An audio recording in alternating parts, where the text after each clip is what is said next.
In the name of God, the compassionate, the merciful.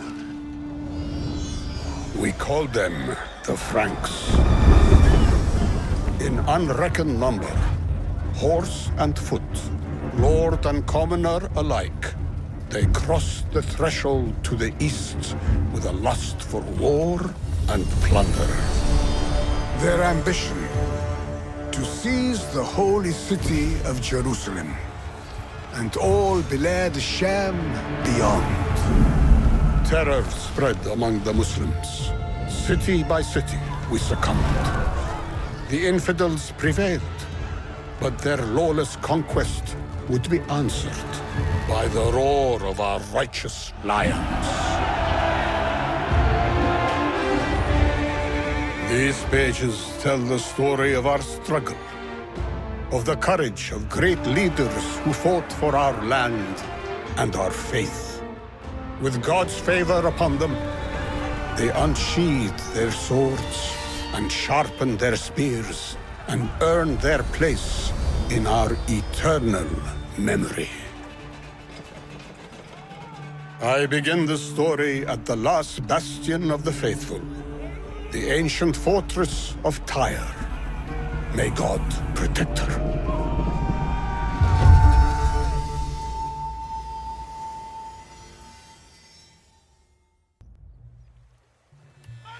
The port of Tyre had yet held out against capture.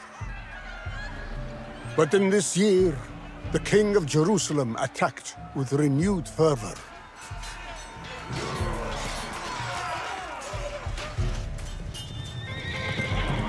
Foreseeing the city's demise, Tyre's governor beseeched the ruler of Damascus to hasten a vigorous force to his aid. The wicked tower erupted in splinter and flame. Its accursed architects fled, tail-turned and ashamed in their failure. Tyre, city of the ancients, gateway to the Middle Sea, and now fortress of refuge, rejoiced in its hard-fought victory. The Tyrians wept and thanked God for his fearless Damascene deliverers. Much of Bilad Sham fell to the invaders. For many years, our rulers did little to turn fortune to our favor. Some fought against their brethren, seeking petty advantages and even joining with the enemy. But others were steadfast. God sent us 3 worthy leaders, whose boldness restored courage and hope to the faithful. First came Zangi, who, with the fury of wildfire, seized the city of Edessa. Next came Zangi's son, Nur-ad-Din, who called for unity among the Muslim forces, and all hearts were attached to his cause. Boldest of them all was Nur-ad-Din's student, Salah ad-Din Yusuf, whom the Franks called Saladin. As a young man, Saladin showed great promise. Blessed with a mind sharp and bright as a Damascene blade, he would one day prove himself a skilled tactician. But like all on the path to greatness, he would first be tested in the forge fire of war.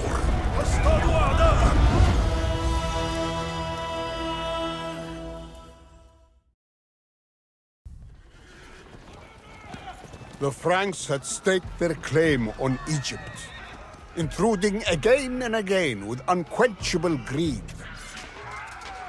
Meanwhile, Egypt's Fatimid rulers fought one another for power.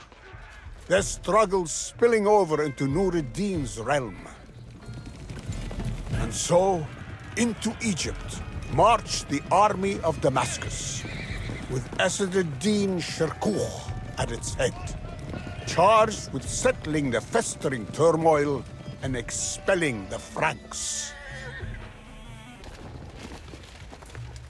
Reduced in number and spirit, the Franks of Jerusalem broke their camp and began their joyless march out of Egypt.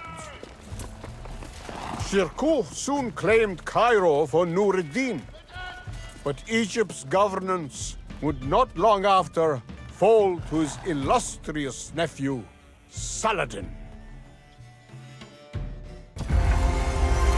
Vying against Christian and Muslim rulers alike, Saladin, in time, rose to power. But a dreadful turmoil bedeviled his realm. A demon, disguised as a man, one Reynald of Chatillon, preyed on Muslim merchants and pilgrims. With all the folly of a man deranged, Reynald dared gnash at the heart of Islam itself. Saladin would hunt this dishonorable wretch over land and sea.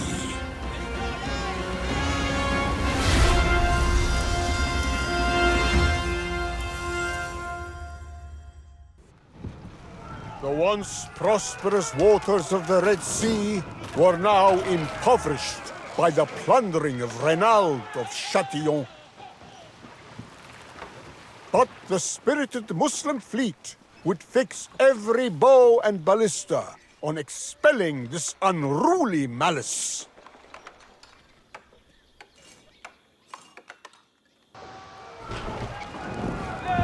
The skill of the Ayyubid sailors prevailed. Reynald's fleet abandoned their evil doing and left the Red Sea, never to blight these waters again.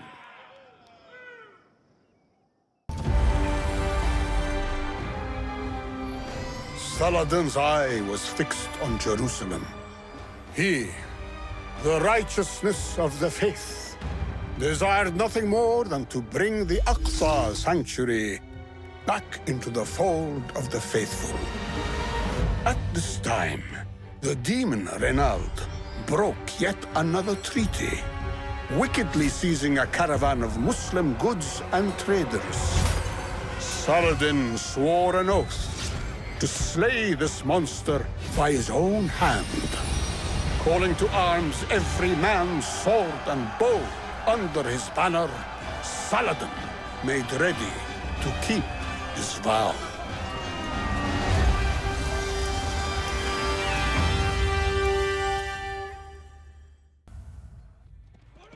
On the eve of battle, Saladin laid a trap for Reynald and the Franks. He ordered the citadel of Tiberias besieged, not for conquest, but to lure. A countess dwelt within, and the Frankish lords were sure to charge to her rescue. It is said that in spite of our great numbers, Reynald himself led the charge, saying, "The fire is not daunted by the quantity of wood to burn."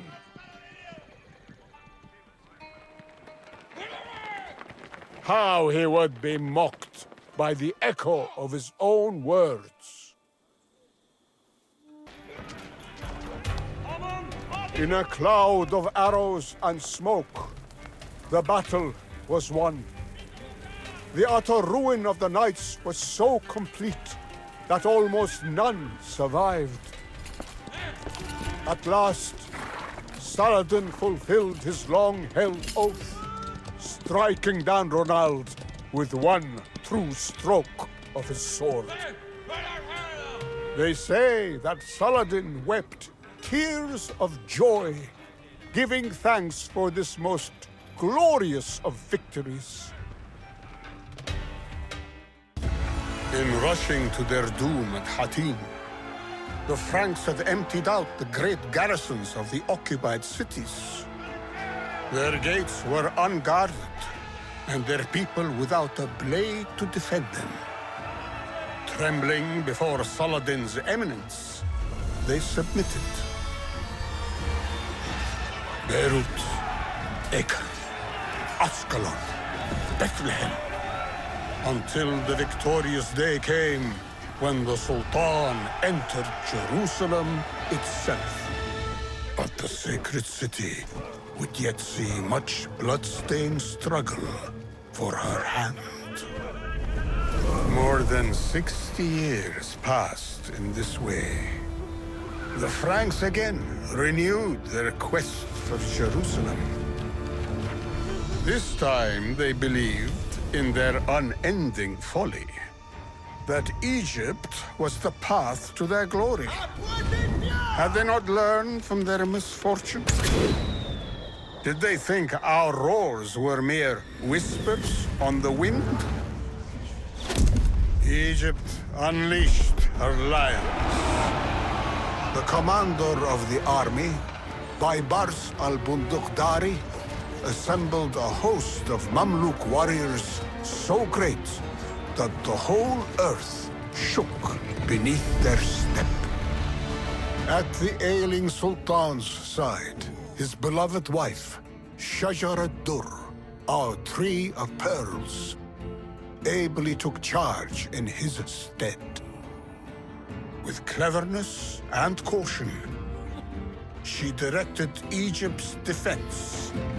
The Franks would swing their swords at shadows, stumbling with all confidence ever deeper into the lion's den.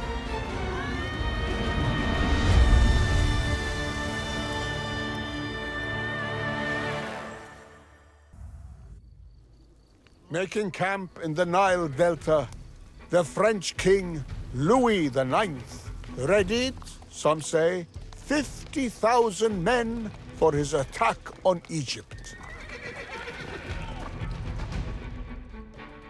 The Sultan, now on the threshold of death, conferred all power to his wife, Shajar-ad-Dur.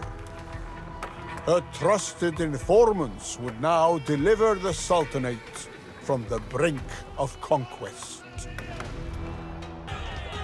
With their commanders captured or slain, those Franks still breathing abandoned their assault. From this moment, the nearby city would be named in honor of our triumph, Al-Mansura, the victorious. A new power rose under the banner of former slaves. The Sultanate of the Mamluks was born. The ravages of the Franks, monstrous though they were, could not match the sudden terror brought upon us by the thunder and malice of the Mongols. Like the unstoppable spread of a plague, they were upon us. One after another, we fell. Baghdad, Aleppo, Damascus. Our lands were choked with smoke and ran with blood. But Sultan Qutuz, may God be merciful to him, would not stand idle nor flee in fear. He gathered his Mamluk army and marched.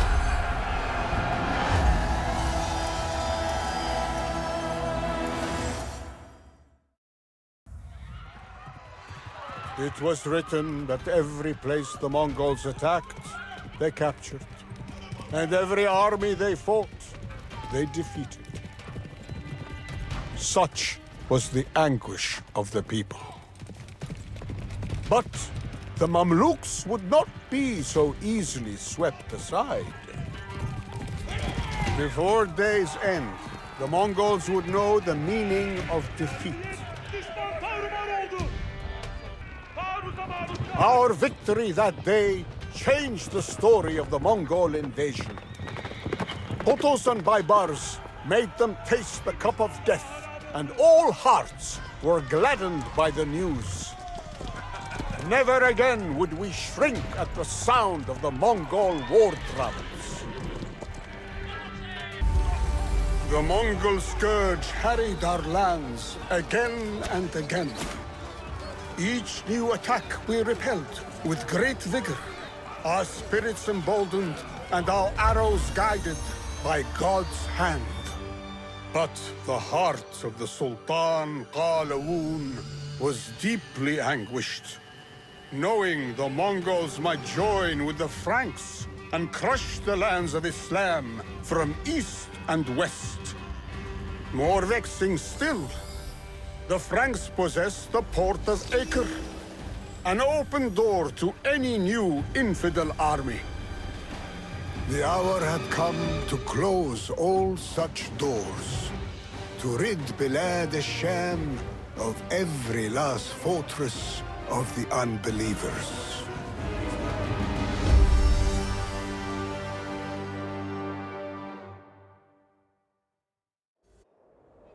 Acre was a fortress like no other.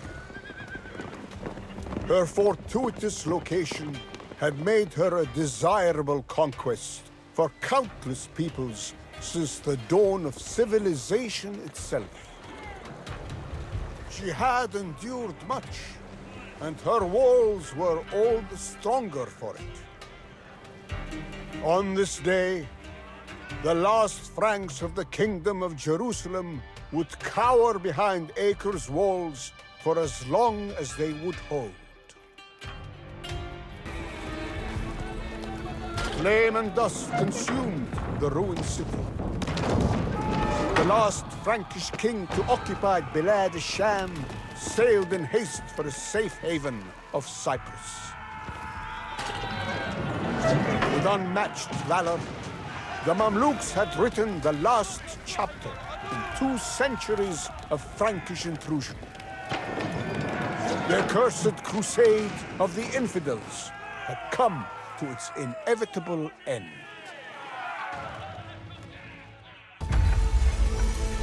The Mamluk realm was strong as cedar, though its rulers came and went like the winds of the Middle Sea. The changing breeze calmed for a time when Sultan al-Ashraf Barsabeh came to rule, and prosperity settled across our lands. But a resting lion attracts biting flies.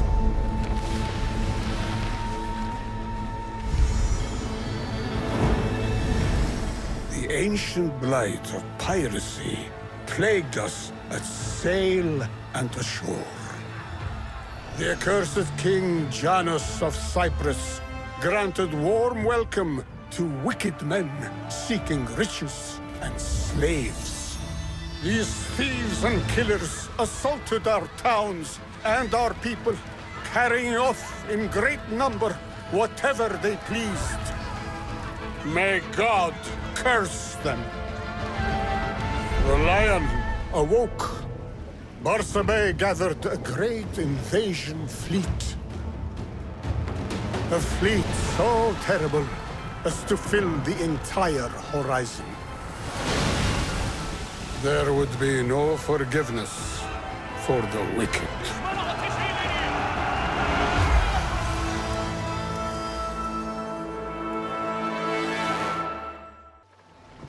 The great Mamluk fleet bore down on the island of Cyprus. With rage in their hearts, Barsabeh's men would bring ruin upon this harbor of evildoers.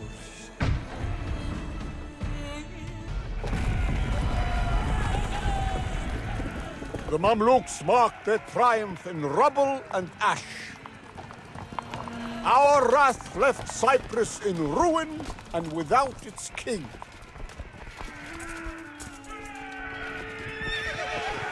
Frankish ears would roar with the sound of their defeat with every crashing wave of the Middle Sea.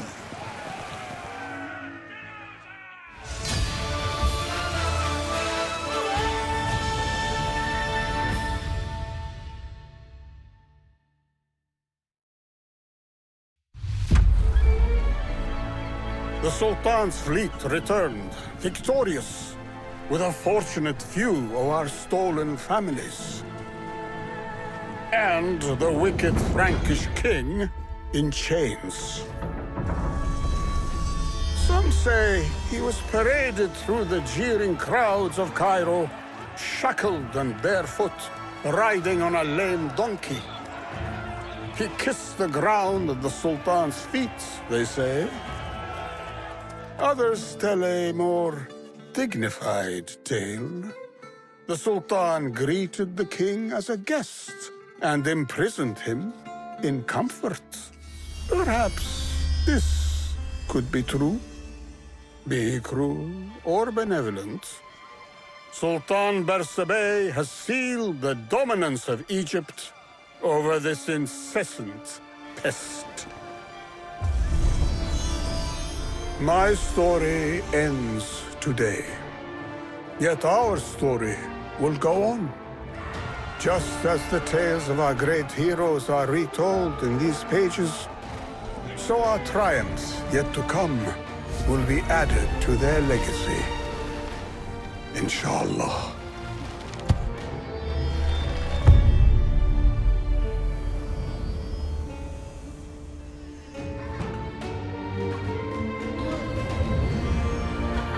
I pray this blessed peace will last the rest of our days. But as God knows, the winds of war seldom sleep.